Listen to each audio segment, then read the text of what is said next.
자, 이어서 채권 시장으로 넘어가서 채권의 흐름은 어떤지 살펴보겠습니다. 이베스트 투자증권의 우혜영 연구원입니다. 연구원님 안녕하십니까? 네, 안녕하십니까. 네.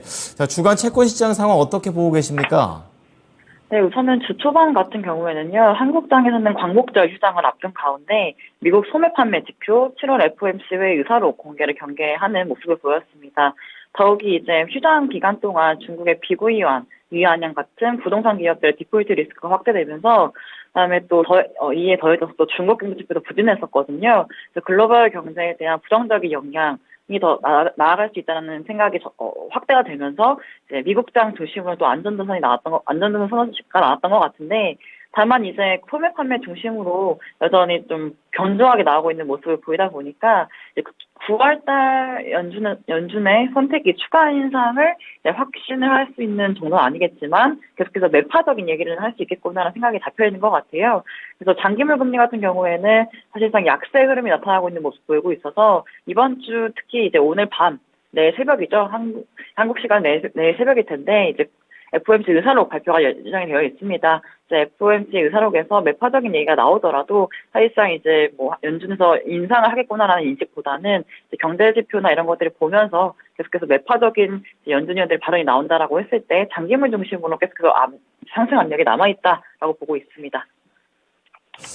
자, 오늘 하루 또 쉬고 또 다시 시작하는 채권 시장이 될 텐데요. 자, 그렇다면은 장기채 얘기를 해주셨으니까 좀 더 디테일하게 장기채가 올라가는 원인 어디에서 봐야 될까요? 네, 일단 지난주에 장기물 입찰이 있었습니다. 30년물 미국채 입찰이 있었었는데 입찰 부진이 나타나면서 좀 수급 부담이 있었다라고 말씀드릴 수 있을 것 같고요. 그 외에도 이제 이번 주는 소매 판매가 좀 좋게 나왔습니다. 앞서 언급드렸던 것처럼 내구재는 좀 하락세가 나타나긴 했지만 비내구재 중심으로 양호한 수치가 발표됐었거든요.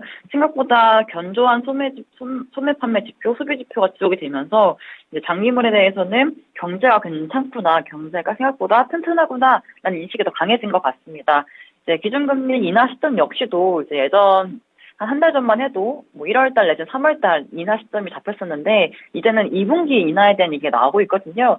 그만큼 이제 긴축의 지속도 나타날 수가 있다. 그리고 경제 지표가 굉장히 견조하다.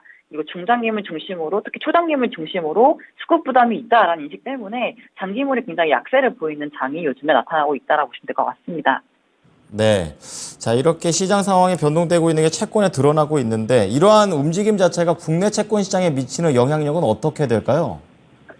이제 미국채 장기물 중심으로 금리가 올라갔다 이런 것들이 나타나면은 한국 시장에서도 그러한 상승의 영향이 아예 없을 수는 없거든요. 그래서 금리의 변동이 장기물 중심으로 나타났을 때 국내 시장에서도 장기물 중심으로 금리가 따라서 올라갈 수 있을 만한 부분이 있지만요. 한국의 경우에는 경제가 사실상 더 안 좋은 흐름으로 갈 수가 있겠구나라는 생각이 더 많이 올라오고 있는 것 같습니다. 가령 이제 중국 쪽의 경제 지표도 이제 앞서 부진하게 나타났다라 말씀드렸었는데 부동산 시장 쪽 문제가 더해지면서 경제의 회복이 더 더뎌지겠구나. 생각보다 중국 쪽 내수나 이런 것들이 좋아지기 어렵다는 생각들이 나오고 있거든요. 그러면은 원래 우리나라 같은 경우에는 이제 중국 쪽의 리오프닝 수혜라든지 중국 쪽에서 수요를 많이 함에 따라서 수출을 좀 기대하는 부분이 있었었는데 이러한 좋아지는 강도랄까요? 경제가 긍정적인 영향을 미칠 수 있다는 생각이 굉장히 약해질 수가 있다라고 볼 수가 있을 것 같습니다. 그래서 경제 측면에서는 중국 쪽의 경제 하방 압력이 높아지는 만큼 우리나라 쪽에서도 중국 쪽의 그 수혜에 입을 수 있는 그 강도, 정도가 약해질 수가 있기 때문에 오히려 경제는 미국보다는 연말 가면 갈수록 한국 경제가 안 좋아질 수 있다는 생각이 더 강해질 수가 있고요. 그렇게 됐을 때 이제 금리 인하 시점 역시도 연준보다는 빠르게 가져가야 되지 않을까라는 생각들이 강해질 수가 있습니다. 그럼 결국에는 이제 장기물 금리가 이제 뭐 며칠간에는 미국채 장기물 올라가면은 같이 따라갈 수는 있겠지만 그래도 우리나라는 경제에 대한 불확실성, 하방 압력이 높아지는 구간일 수가 있어서 미국채 금리가 올라가는 변동폭만큼은 따라가지 않을 수 있다. 미국채 금리가 가령 10bp 오른다라고 했을 때, 뭐 한국은 뭐 국고채 10년물이 한 절반 정도에 그치는 것 같은 상승폭이 나타나지 않을까라고 말씀드릴 수 있을 것 같습니다. 소위 정리해드리자면은 미국채 금리 따라서 올라갈 수는 있겠지만은 국내의 경제가 굉장히 안 좋아질 수 있다는 생각이 더 강해질 수가 있기 때문에 미국의 금리 상승폭보다는 덜 오르는 장세가 나타나지 않을까라고 말씀드릴 수 있을 것 같아요. 네. 있는 그대로 따라가는 게 아니라 약간 덜할 것이다. 이렇게 좀 말씀해 주셨는데 그렇다면 장기채를 어떻게 전망하는지 궁금합니다. 그러니까 급등했으니까 좀 쉬어갈지 아니면 여기에서 계속해서 올라갈지 어떻게 보십니까? 네, 일단 최근에 앞서 말씀드렸던 것처럼 중국 쪽 부동산 이슈가 계속해서 악화일로 더 나쁘게 전개가 된다라고 하면 이제 안전자산 선호 심리가 세질 수가 있을 텐데요. 그와 반대로 또 어떤 또 이슈가 있을 거냐면 이제 미국 쪽의 경제 지표가 계속해서 좋게 나오는 상황이 전개가 될 수 있거든요. 뭐 개인 소비 지표라든지 뭐 GDP라든지 고용 지표라든지 물가 지표라든지 이런 것들이 계속해서 굉장히 미국의 경제가 연말까지도 좋다, 이게 견조하다. 리세션 없다, 연착륙이다 이런 식으로 전개가 된다라고 하면 이제 금리는 장기물 금리는 오히려 조금은 더 올라갈 수 있을 만한 여력이 남아 있다는 생각을 하고 있습니다.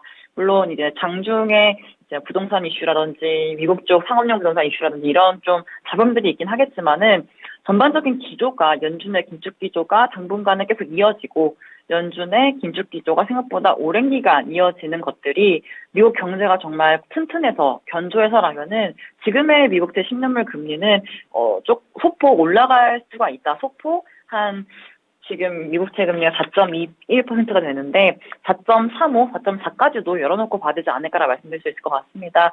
그래서 정리해드리자면은 이제 미국채 금리 측면에서는 장기물 금리 중심으로 상당히 열려 있는 상황이지 않겠느냐 생각하고 있습니다. 네. 자, 그럼 마지막으로 주중 채권 시장 전망하고 전략 간략하게만 들어보겠습니다. 네, 여전히 연준에서는 긴축적인 얘기들을 하고 있는 것 같습니다. 미니애폴리스 연은 총재 같은 경우도 이제 인플레이션이 내려오긴 하지만 연준의 그 긴축 금리 인상이 이제 끝났다고 선언하긴 애매하다는 얘기를 하고 있거든요. 오늘 새벽 7월 FOMC 의사록이 발표될 예정입니다. 7월 회의에서 이제 파월 의장이 기자회견에서 연준 위원들 간의 다양한 얘기를 하고 있는 호키시한 내용도 있을 거고 도비시한 내용도 있을 겁니다. 다만 이제 다음 주에 또 잭슨홀 미팅이 남아있죠. 그래서 이렇듯이 좀 뭐랄까요 이벤트들이 많이 남아있기 때문에 이제 이번 주와 다음 주 같은 경우는 굉장히 금리가 등락을 반복하는 변동성 장세가 나올 수 있을 만큼 다소 관망하는 자세로 조금 지켜봐야 되지 않을까라 말씀드리고 있고요. 이번 주와 다음 주는 이제 매수를 권고드리기보다는 조금은 이제 지켜보는 입장으로 시장을 바라보자라는 생각을 가지고 있습니다. 네, 좀 신중하게 보도록 하겠습니다. 감사합니다, 연구원님. 네, 감사합니다. 네, 오늘 채권 플로우는 이베스트 투자증권의 우혜영 연구원이었습니다.